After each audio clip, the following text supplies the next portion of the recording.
हमारे वरिष्ठ साथी स्वास्थ्य मंत्री प्रसाद देव मीणा जी,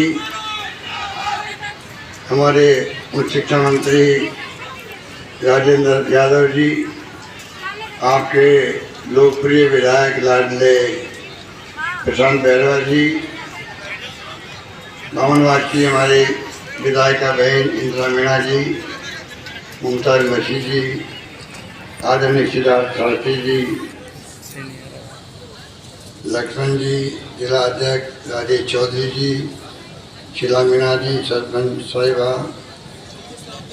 और डिस्ट्रिक्ट मजिस्ट्रेट चिन्मयी गोपाल, यहाँ उपस्थित तमाम अधिकारीगण, उपस्थित तमाम बुजुर्गों, भाई और बहनों, मेरे प्यारे नौजवान साथियों, प्यारे बच्चों, मुझे बहुत पसंद था कि राजीव गांधी ग्रामीण ओलंपिक खेलों का आयोजन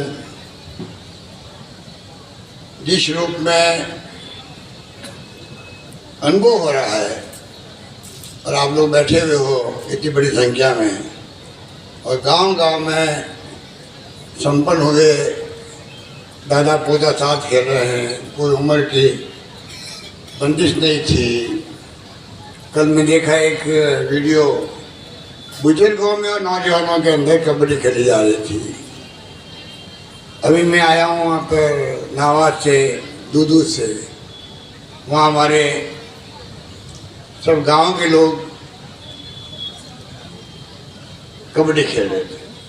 तो जैसा माहौल बना है पूरे प्रदेश के अंदर, वही मैं चाहता था, क्योंकि हम देखते हैं कि 135 करोड़ की आबादी देश के अंदर है, 7.5 करोड़ की आबादी राजस्थान के अंदर। ओलंपिक होते हैं तो मेडल के लिए हम तरसते हैं, क्या बीतती है हमारे देशवासियों पर। छोटे छोटे मुल्क जो है, कोरिया, वियतनाम, जापान, जर्मनी, आपके अमेरिका, इंग्लैंड, चाइना, कितने मेडल ले जाते हैं। यहाँ प्रतिभाओं की कमी नहीं है, यहाँ नौजवान है, छात्र युवा है, दमखम है उनके अंदर। खाली बस खेलों का महत्व क्या है, एक तो दूसरा उनको सुविधाएं मिले, जो टैलेंट है, जो प्रतिभा है, उनको अवसर मिले, खेल के मैदान मिले, आधुनिक अंतर्राष्ट्रीय स्तर के, राष्ट्रीय स्तर के, साथ में उन्हें अच्छे कोच मिले जो उनको प्रैक्टिस करवाए। तो मैं समझता हूँ कि हमारे मुल्क से भी पदक लेने वाले तैयार हो सकते हैं और ये माहौल बनाने का प्रयोग किया गया था। मुझे खुशी हुई, 30 लाख लोगों ने ऑनलाइन अप्लाई किया खेलने के लिए। बाद में तो और मांग आने लगी, फिर वो ऑनलाइन संभव नहीं था। अगली बार जब मैच होगा अगले साल, तो मैं उम्मीद करता हूँ कि इससे दुगने तिगने लोग खेलना आएंगे। तो जिस प्रकार से 30 लाख में 10 लाख हमारी बहनें और माताएं थी, 10 लाख किसे कहते हैं, और 2.25 लाख टीमें बनी, आप सोच लीजिए। तो इस प्रकार का माहौल हर गांव में पंचायत बन गया और ब्लॉक वाले हो रहे हैं। तो मैं देख रहा हूँ कि सब जगह ऐसे उत्साह जो आप बैठे हुए हैं, बच्चों में भी, छात्रों में भी, युवाओं में भी, बुजुर्गों के अंदर भी। हमने 40 करोड़ रुपए सैंक्शन किए होंगे मान लो इन खेलों के लिए, और उससे डबल तो गाँव वालों ने खर्च कर दिए। कोई बच्चों को दूध पिला रहे हैं, कोई खाना खिला रहे हैं, कोई रहने की व्यवस्था कर रहे हैं, आने जाने की व्यवस्था कर रहे हैं। मतलब एक उत्सव का माहौल बन गया। वही मैं चाहता हूँ कि राजस्थान खेल के क्षेत्र में पीछे नहीं रहे देश के अंदर। और उसी ढंग से हम लोगों ने 2% नौकरियों में आरक्षण कर दिया। 3 करोड़, 2 करोड़, 1 करोड़ गोल्ड में, सिल्वर में, ब्रॉन्ज में इनाम रख दिए। पेंशन दे दी कोच को। इस प्रकार से जो उन्हें फैसले किए हैं उसका भी, और 229 लोगों को नौकरी दे दी है आउट ऑफ 10 DYSP तक भी रैंक के लोग नौकरी बनाए हैं। तो ये जो माहौल बना है राजस्थान में, मैं समझता हूँ कि ये अगर यही कायम रहा आगे लगातार, तो राजस्थान से खिलाड़ी जाएंगे, चाहे वो राज्य स्तर के हों, राष्ट्रीय स्तर के हों, एशियाड हों या कॉमनवेल्थ हों या ओलंपिक हो।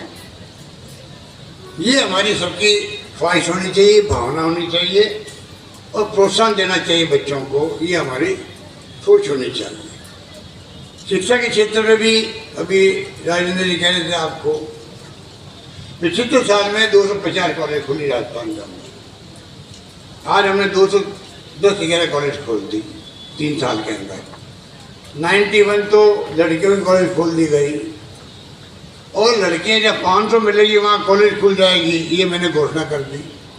अब बताइए 500 लड़कियों की कॉलेज खुल जाएगी, इसका असर क्या पड़ रहा है?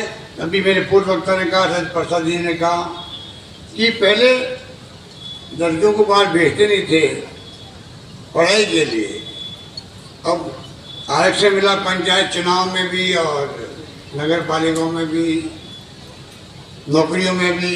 अब लड़कियों को भी पढ़ाने लग गए परिवार वाले गाँव के अंदर। आज लड़कियों की संख्या ज़्यादा हो गई लड़कों से भी कॉलेज के अंदर, ये स्थिति बन गई राजस्थान के अंदर। कॉलेज तो अभी 5 कॉलेज खुल गई, प्रशांत बैरवा के यहाँ 5 कॉलेज खुल गई, और एक कॉलेज आपकी PG बन गई निवाई की। कोई ऐसा कभी किसी ने सोचा भी था कि 5वीं कॉलेज खुल सकती है एक विधानसभा क्षेत्र में? 5 कॉलेज।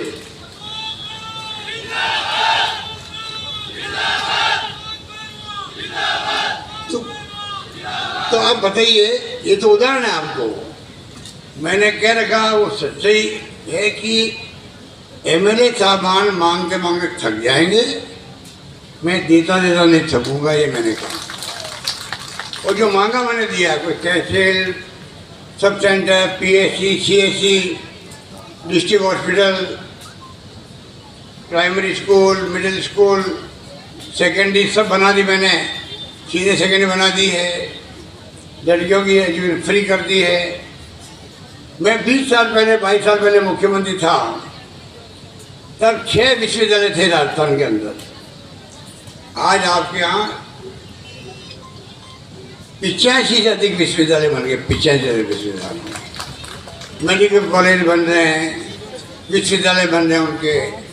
हर जिले आपके यहाँ बन रहा मेडिकल कॉलेज चौक के अंदर, किसे कहते हैं, नर्सिंग कॉलेज बना रहे हैं हर जिले के अंदर।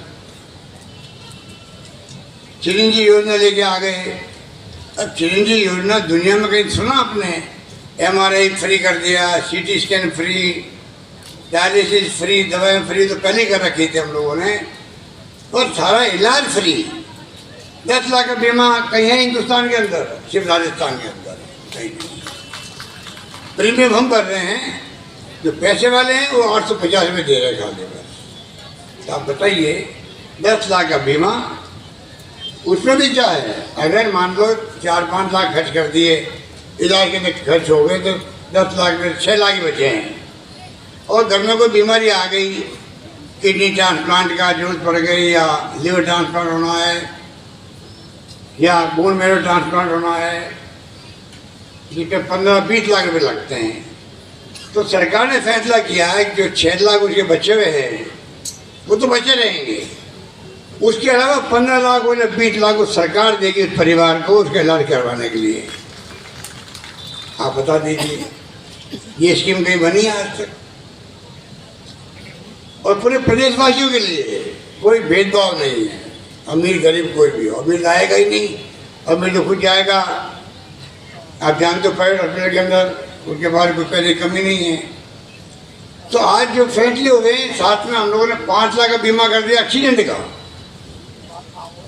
इसी योजना में, चिरंजी योजना में 5 लाख का बीमा एक्सीडेंट का भी है। पानी में डूब के गई बच्चे अभी बरसात के अंदर, सबको 5 लाख में पहुंच गए। खाली रोड एक्सीडेंट नहीं है, कोई एक्सीडेंट हो, अगर डेथ हो गई किसी की तो 5 लाख मिलेंगे। और साथ में 1,35,00,000 परिवार जो है राजस्थान के अंदर जिनको चिरंजी योजना का लाभ मिल रहा है, उन परिवार में महिला को जो है मुखिया बनाया गया है।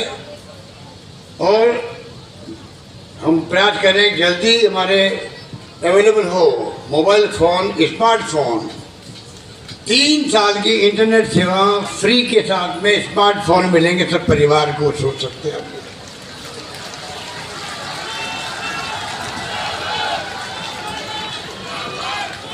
अभी जब कोरोना में बंद हुए थे लोग, हम सब जब लॉकडाउन में आ गए थे, तो जो पैसे वाले लोग थे उनके पास लैपटॉप भी है, मोबाइल फ़ोन भी है, कंप्यूटर भी थे, ऑनलाइन पढ़ाई कर ली। गरीब का बच्चा कैसे कर पाता? उसके पास तो मोबाइल फ़ोन भी नहीं था। अब हर घर में मोबाइल फ़ोन पहुंच जाएगा तो वो ऑनलाइन पढ़ाई भी कर सकता है। मोबाइल फ़ोन तो रिवोल्यूशन है पूरी दुनिया के अंदर। आप पूरी दुनिया का ज्ञान उसके अंदर आप देख सकते हो गूगल के माध्यम से। दुनिया में क्या हो रहा है, अब ये मैच हो रहा है, आपको दुनिया देख सकती है इस मैच को कि नेवाई के गांव में राजीव गांधी ग्रामीण ओलंपिक खेल का प्रोग्राम चल रहा है, दुनिया देख सकती है। आप बताइए, तो ये जो स्थिति बन रही है, क्रांति हुई है। राजीव गांधी का सपना था देश को 21st सेंचुरी ले आने का। देखिए कंप्यूटर आके लोग उस पर कहते थे क्या है कंप्यूटर, नौकरी चली जाएगी लोगों की। अब बगैर कंप्यूटर काम नहीं चलता। मोबाइल फ़ोन जो आपको मिलेगा, ई मित्र में आप लेते हो 100 से अधिक स्कीमों की जानकारी या अप्लाई करते हो, आपको मोबाइल फ़ोन में हो जाएगा। घर बैठे हो आप सब कुछ स्कीमों का फ़ायदा उठा सकते हो, जानकारी प्राप्त कर सकते हो। सब कुछ मोबाइल के अंदर आपको मिलेगा, स्मार्टफोन मिलेगा, अच्छी क्वालिटी का मिलेगा। इस प्रकार से ये हम क्यों कर रहे हैं? महिलाओं का सशक्तिकरण हो। शिक्षा के क्षेत्र में राजस्थान पीछे नहीं रहे और हम लोग आज पीछे नहीं हैं। आप देखिए पिछले 20 साल में जो उन्नति हुई है, जो पंडित जवाहरलाल नेहरू ने संस्थाएं खोली थी आज़ादी के बाद में, जो बहुत प्रतिष्ठित मानी जाती थी, IIT और IIM, एम्स, आज राजस्थान में IIT भी है, IIM भी है, IIIT भी है, एम्स भी आ गए जोधपुर के अंदर, विश्वविद्यालय आ गए, नेशनल लॉ यूनिवर्सिटी आ गई, आयुर्वेद यूनिवर्सिटी आ गई, कृषि यूनिवर्सिटियाँ 2, 4, 5 बन गई। जाल बिछ गया पूरा शिक्षा जगत का। जयपुर में तो आपका कोचिंग हब बन रहा अलग से, और सरकार 15,000 बच्चों को कोचिंग करवा रही फ्री के अंदर। आपको मालूम 200 बच्चों को सरकार, जो गरीब के बच्चे हैं जो खुद अफोर्ड नहीं कर सकते, उनको विदेश भेज रही पढ़ाई करने के लिए। 200 बच्चों को प्रति वर्ष 160 जा चुके हैं। अब आप सोचेगा 1-1 करोड़ लगता है पढ़ाई का वहाँ खर्चा, पर हमारे बच्चे जो है गरीब परिवार के, मिडिल क्लास फैमिली के, वो वंचित क्यों रहे? वो हम लोग आगे बढ़ रहे हैं। तो आज हर योजना के अंदर, चाहे शिक्षा हो चाहे चिकित्सा हो, चाहे पानी हो या बिजली हो, JJM, आप बताइए। अब ARCP की बात करी प्रसाद जी ने अभी, आप तो देख रहे हो पिछले 2-4 दिन में बोलो लगातार। प्रधानमंत्री मोदी जी खुद अगर आए जयपुर में, अजमेर के अंदर, चुनाव में लंबा भाषण दिया, उसमें 8-10 मिनट तो इसी में लगाए होंगे। पूरी मैंने खुद ने सुने उनके भाषण, पूरी स्कीम क्या ARCP की है, कितना लाभ मिलेगा, किन किन जिलों को मिलेगा, बोल रहे हैं, वो पब्लिक को बता रहे हैं। और ये भी कहना भी आपकी जो मुख्यमंत्री है वसुंधरा जी, इन्होंने मुझे भेज दिया, मैं इसको देखूंगा और सकारात्मक दृष्टिकोण से फैसले कर लेंगे। अब मुझे बताइए, सरकार उनकी बन गई, 25 के 25 MP उनको मिल गए राजस्थान से। 16 योजनाएं, राष्ट्रीय परियोजनाएं देश के अंदर। क्या एक परियोजना राजस्थान को नहीं दे सकती जो कह के गए यहाँ पर? 25 MP जाके खड़े हो जाएं और मंत्री राजस्थान के हमारे जोधपुर के MP साहब हैं, तो मैं समझ नहीं पा रहा हूँ कि एक योजना राजस्थान आपको 25 सीटें दी है, रेगिस्तानी इलाके हैं, हम यूपी की तरह नहीं है एक गांव खत्म होने दूसरा गांव शुरू हो गया। यहाँ तो 15-20 किलोमीटर भी गांव आते पश्चिमी राजस्थान के अंदर, दूर दूर गांव बसे हुए हैं। यहाँ की JJM चल रहा है, जल जीवन मिशन, ज़्यादा खर्चा आता है अन्य राज्यों के मुकाबले में, कॉस्ट ऑफ डिलीवरी ज़्यादा आती है। ये समझना चाहिए भारत सरकार को। राजस्थान में JJM तभी सक्सेस होगा, जल जीवन मिशन हर घर नल पहुँचेगा, आधा पैसा स्टेट गवर्नमेंट दे रही है, आधा पैसा भारत सरकार दे रही है। कामयाब तभी होगा तब पानी का सोर्स मिले हम लोगों को। दूर से लाना पड़ेगा पानी, ज़मीन में पानी है नहीं कई जगह, दूर से लाएंगे तो कॉस्ट ज़्यादा आएगी, तो वो अलाउ नहीं करे भारत सरकार। तो अगर उनकी नीयत साफ है तो उनको चाहिए कि भारत सरकार को राजस्थान को लेकर अलग से स्कीम रखे कि हमें कैसे राजस्थान को प्रायोरिटी देनी है, राजस्थान की भौगोलिक स्थिति को देखते हुए क्या क्या प्रावधान एक्स्ट्रा करने हैं, तब जा कर के, वरना घरों में नल तो पहुँच जाएगा, पानी नहीं पहुँचेगा बाद में। कहीं 6 महीने पानी पहुँच के बंद हो जाएगा, वो सोर्स सूख गया आपका ट्यूबवेल का, हैंडपम्प का। ये बात हम समझा रहे हैं दिल्ली को, तो भाई आप कृपा करके ध्यान रखो। अब ERCP का हमने काम 9/5 चल रहा, बन रहा है, और मेरी स्कीम नहीं है, ये स्कीम वसुंधरा राजे के वक्त की बनी हुई है। यही मैं कहता हूँ, सरकार बदलने के अंदर बाद में काम बंद नहीं होना चाहिए। मैं कभी बंद नहीं करता हूँ। मैंने वसुंधरा राजे की स्कीम है ये, मैंने उसको आते ही हाथ पे लिया, आगे बढ़ा रहा हूँ और मांग कर रहा हूँ भारत सरकार से। और वो मैं कह रहा काम बंद ही कर दीजिए। अरे फेडरल देश है ये, संघीय ढांचा है देश के अंदर, पानी सब्जेक्ट है राज्यों का। आप कौन होते हो कहने वाले? खुद देते नहीं हो पैसा, खुद राष्ट्रीय परियोजना घोषित नहीं कर रहे हो, और हमारे आदेश आता पानी के मंत्रालय से कि आप काम बंद कर दीजिए। मैंने कहा कोई काम बंद नहीं करेंगे, हमारा काम जारी रहेगा, हम इसको करके रहेंगे, चाहे आप पैसा दो या नहीं दो। हमने कहा 13 जिलों का ये जो प्रोजेक्ट है, 13 जिलों का टोंक भी आता है उसके अंदर। पानी का संकट सब जिलों के अंदर भयंकर है। आपसे हम दबाव बनाए रखेंगे आपके ऊपर। आज कल आपको मानना पड़ेगा, राष्ट्रीय परियोजना घोषित करनी ही पड़ेगी आपको।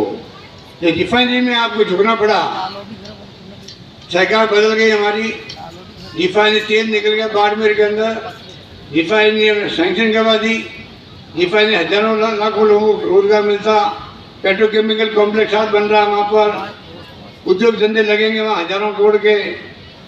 आपने इनको पूछो सरकार बदल गई तो क्या हो गया? लोकतंत्र बदलती रहती है। बिल्कुल मौली सोनिया गांधी जी आई थी, उसका शिलान्यास कर दिया।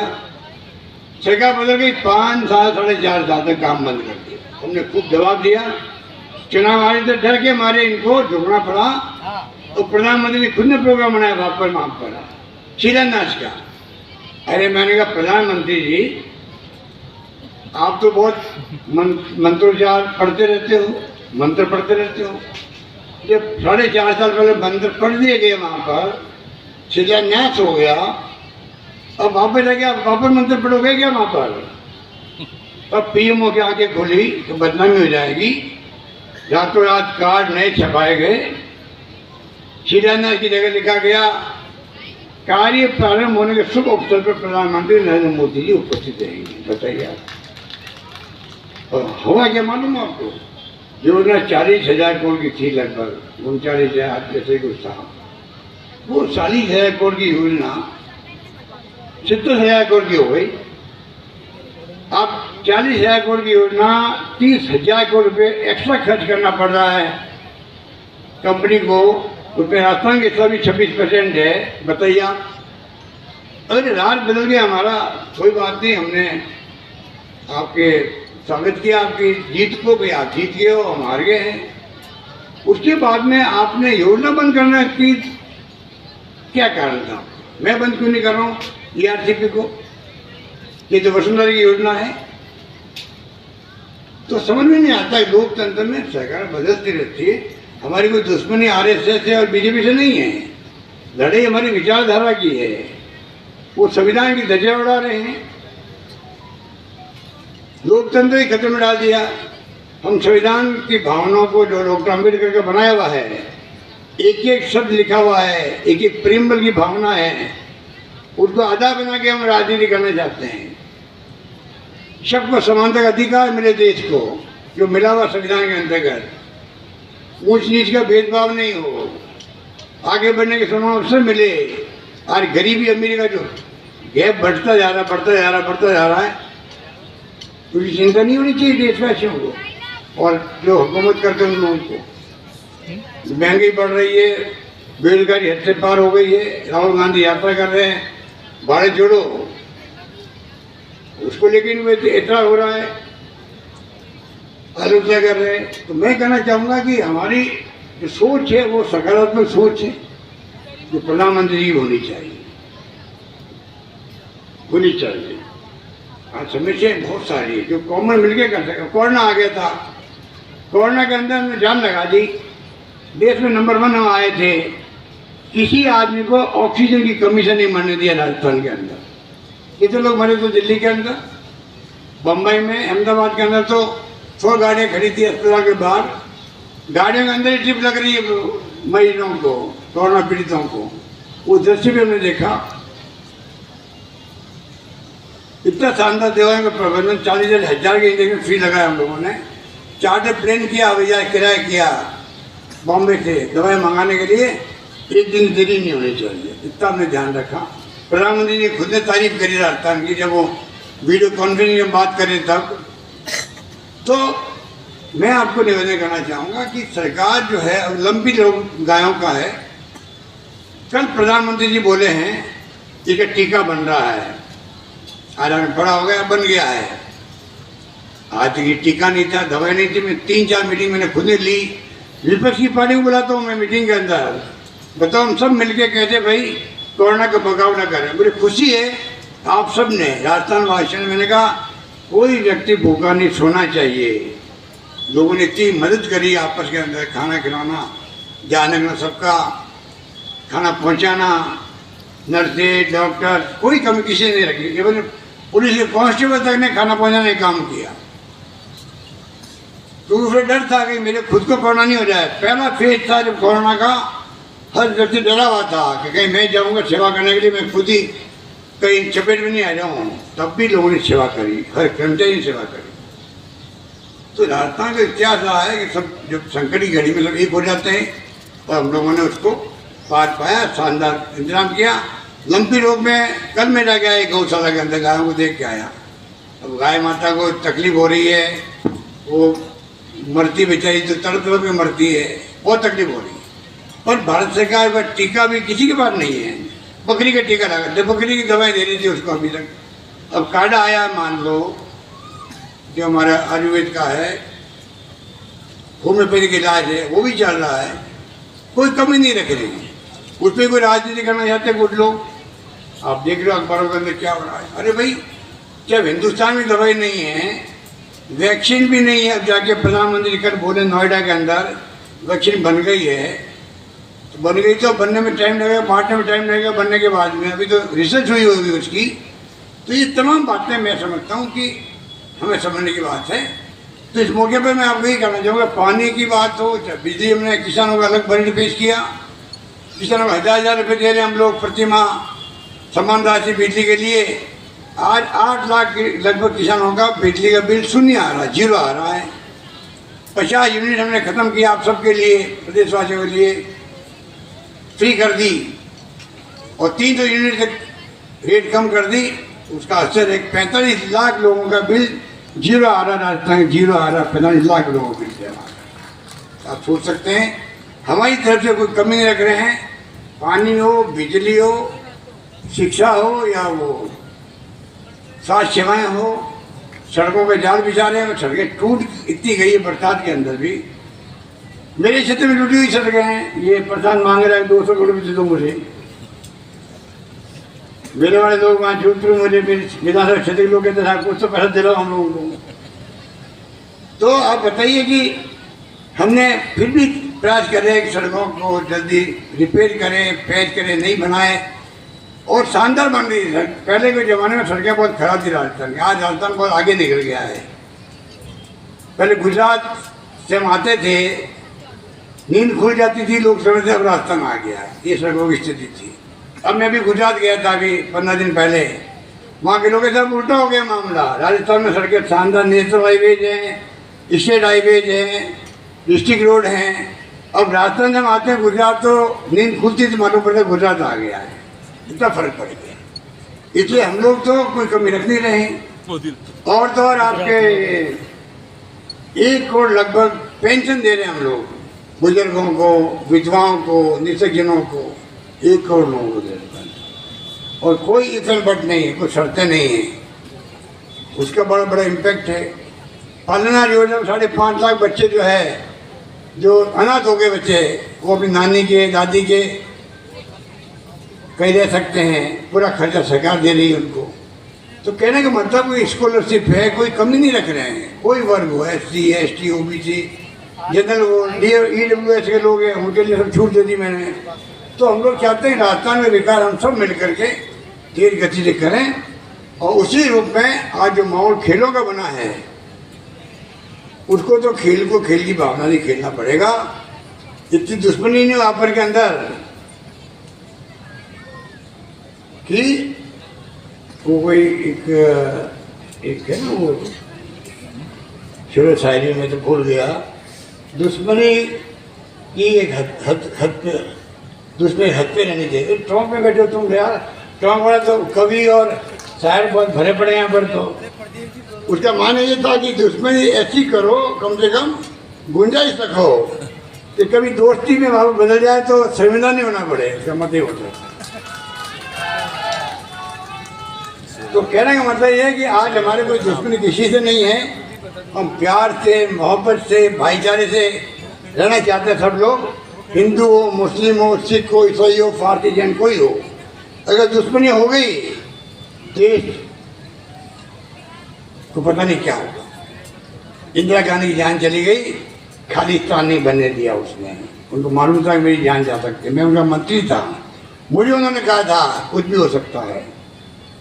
और आपने देखा उड़ीसा के अंदर उन्होंने कहा था मेरी जान जा सकती है, जाएगी, अगर जाएगी तो मेरे खून का एक कतरा इस देश को मजबूती प्रदान करेगा। एक भावना तो वो थी इंदिरा गांधी की।